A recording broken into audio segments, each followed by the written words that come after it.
Reklamo kayo na reklamo. Walang ginagawa empleyado ninyo, ayaw nyo naman tanggalin. Grupo ng mga vendor sa Divisoria, sinugod si Mayor Isko sa opisina niya.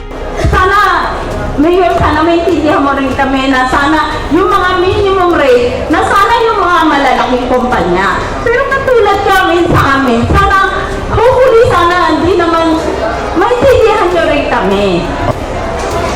Then, Una sa lahat po, katulad ng mga Mga kababayan, balikan natin ang issue na ito na kung saan pumunta pa ng City Hall ang mga vendor sa Divisoria para ireklamo ang minimum wage na pasahod nila na si Mayor Isko mismo ang nag-implementa. then whose fault it is? Is it the fault of the mayor? No, let me be fair with you because you're asking for fairness. Okay, let me talk to you straight also. One, it is your problem hiring batugang empleyado. Ang tanong dito, nasa katwiran ba sila? Bakit kayo nag-hire ng empleyadong batugan? Kasi you keep on complaining about your employees doing cellphone eh. Wala na ba kayo bang excuse? O tama si Mayor Isko sa diskusyon na ito? Anong masasabi niyo? If you're going to use it, na nagsiselfone siya kaya dapat lang siya 180, dapat lang siya 300, dapat lang siya 350, then you're wrong. So wrong.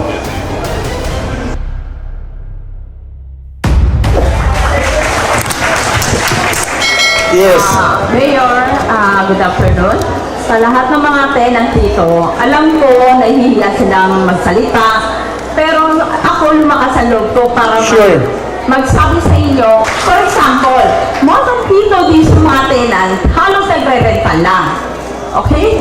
Ngayon, taon-taon, tinataasan kami ng rental. For example, kung nasusunod ba yung lahat ng sinasabi niyo sa amin na bigay namin lahat ng ng Yung normal. yes. Yung normal. Yung normal. Pero sa mall, yung rental namin na sobrang taas na, tapos tinataasan pa kami. Pero sana maintindihan mo rin kami na kung ang rental room, for example, 60,000.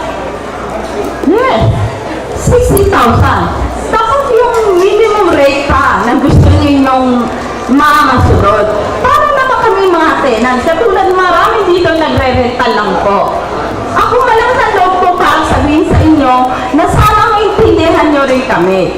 Pero ako, request ko lang sa inyo, kung pwede lang, sa mga rate ng ganito, dapat yung malalaking kumpanya na hindi katulad sa amin, yung rental namin kalit-lit lang ng pwesto, kamahal-mahal, tapos minimum pa yung, tapos babayaran pa namin yung lahat ng pag-ibig na lahat na yun. At katulad yung mga benefit nila. Sana, Mayor, sana maintindihan mo rin kami. Okay. Then let me be clear about this. For example, yung tauhan ko, 350 a day. Libre kain, tanghali, merienda. Tapos, ang kasi malapit ang bahay na doon sa amin. Sumasakay sila sa pagpasok at pag-uwi. Sana, Mayor, sana maintindihan mo rin kami na sana yung mga minimum rate, na sana yung mga malalaking kumpanya. Pero katulad kami sa amin, sana, hopefully sana, hindi naman maintindihan nyo rin kami. Okay. Then,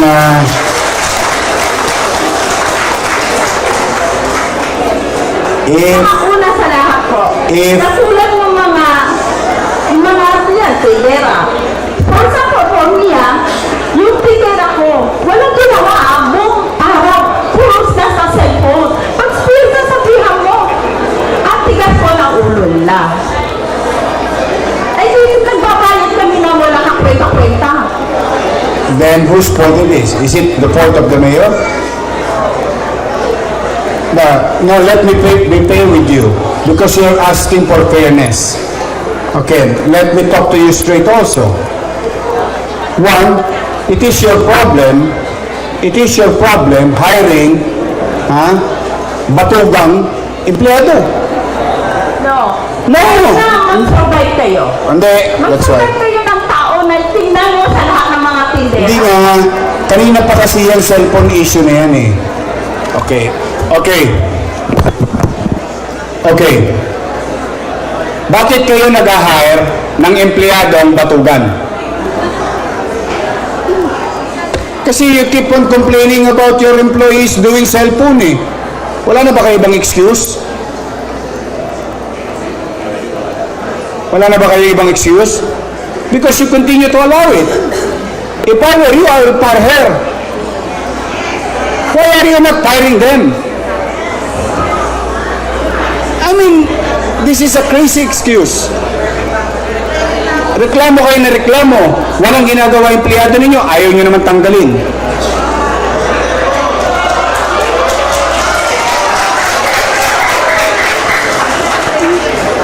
Kasi it will be a never-ending issue. Because if you're going to use it, tingnan ninyo ha,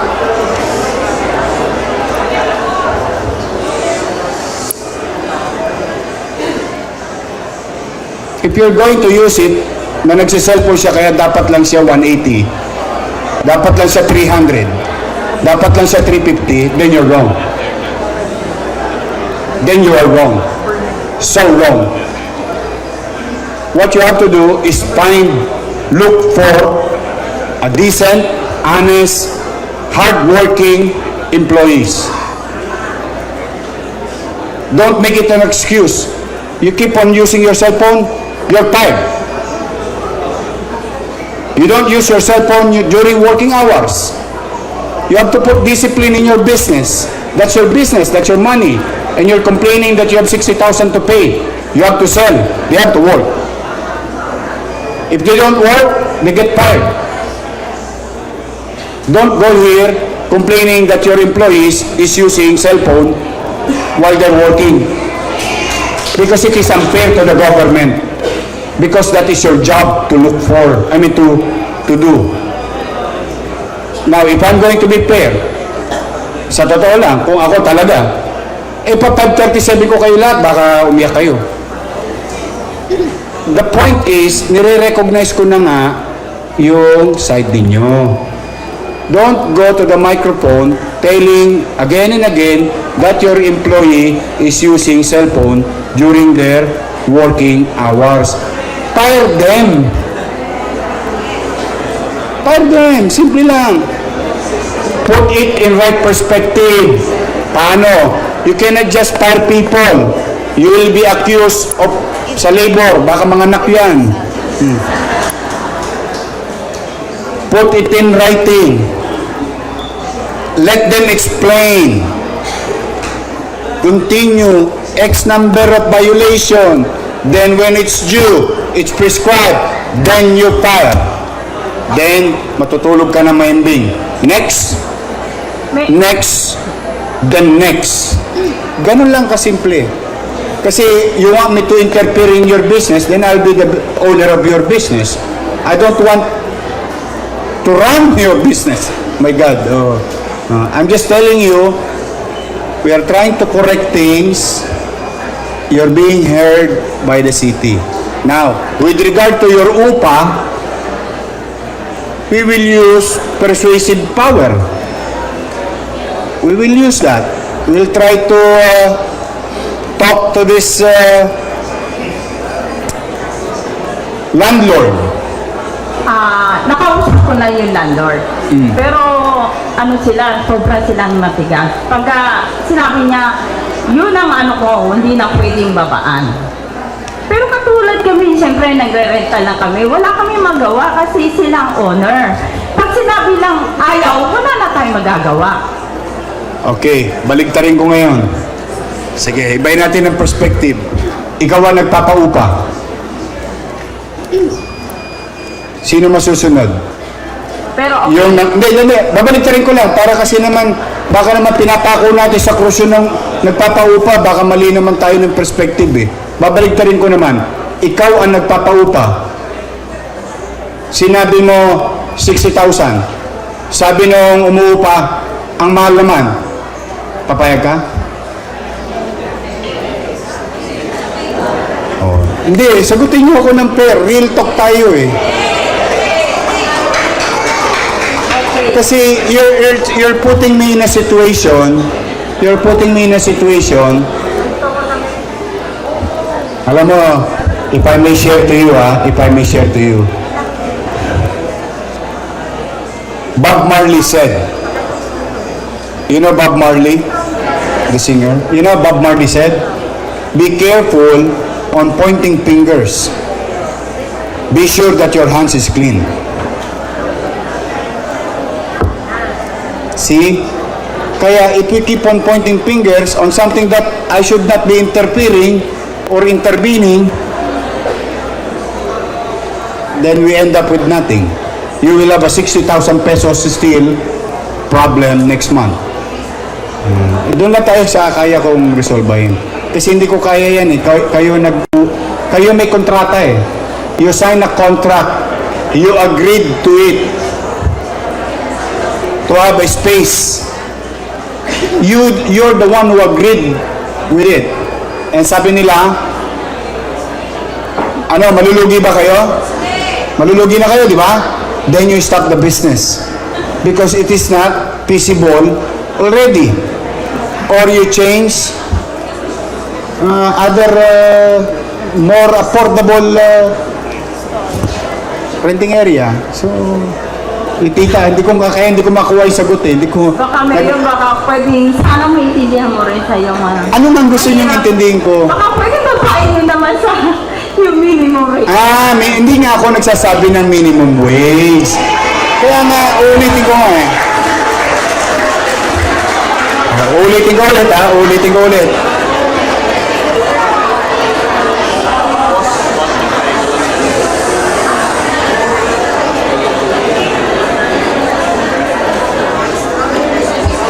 To our,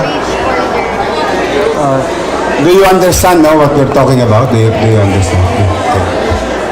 I want you to listen to this very carefully. The next statement. I want you to listen to this.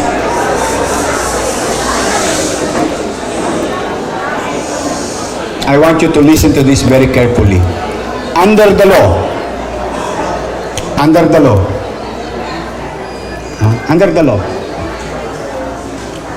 there is a wage board under DOLE. Wage board is composed of people in the government. And there is what you call regional wage board, who declares a specific standard or minimum wage for the private sector to follow. And that is DOLE, Department of Labor and Employment. Department of Labor, Employment, and City of Manila is two different government. One, particular sa national government para may standardize. City of Manila, ito ang takbuhan ninyo. Ang City of Manila government ay kakampi nyo. Supposed to be, because you are taxpayer. Nakukuha nyo? Ganun dapat ang konsepto. You should be protected by the local government. So maliwanag na yun. Do you all understand that? Nakita nyo na yung wall. Nakita nyo na yung compartmentalization. Compartmentalize yung gobyerno. Okay? Maliwanag tayo ha. So don't ask me something that I cannot do. Baka magkaroon kasi ng misconception na I am the Superman. No. I cannot resolve all your problems. What we're trying to resolve is an issue that you continue to do business without complaints from some disgruntled maybe, or maybe api talaga, or maybe wala lang magawa, isumbong ka lang. Ang masakit ito, buti nga eh. At least dito sa gobyerno, yung iba dyan, susumbong ka pa kung kani-kaninong tao, tapos papayain ka pa. Sa huli, malinaw ang naging mensahe ni Mayor Isko Moreno. Kung may problema kayo sa empleyado ninyo, ayusin ninyo bilang employer. Pero huwag ninyong gawing dahilan iyon upang ipagkait ang minimum wage na itinakda ng batas. Ngayon, gusto kong marinig ang inyong opinyon. Sa tingin ninyo, tama ba ang naging sagot ni Mayor Isko? O may punto rin ba ang mga vendor sa kanilang reklamo? I-comment ninyo ang inyong saloobin, basta panatilihin nating maayos at may respeto ang diskusyon. Kung gusto ninyo ng mga balita at pagsusuring tulad nito tungkol sa mga nangyayari sa Maynila at sa bansa, huwag kalimutang mag-like, mag-subscribe at i-click ang notification bell para lagi kayong updated. Maraming salamat sa panonood at magkita-kita tayo sa susunod na video.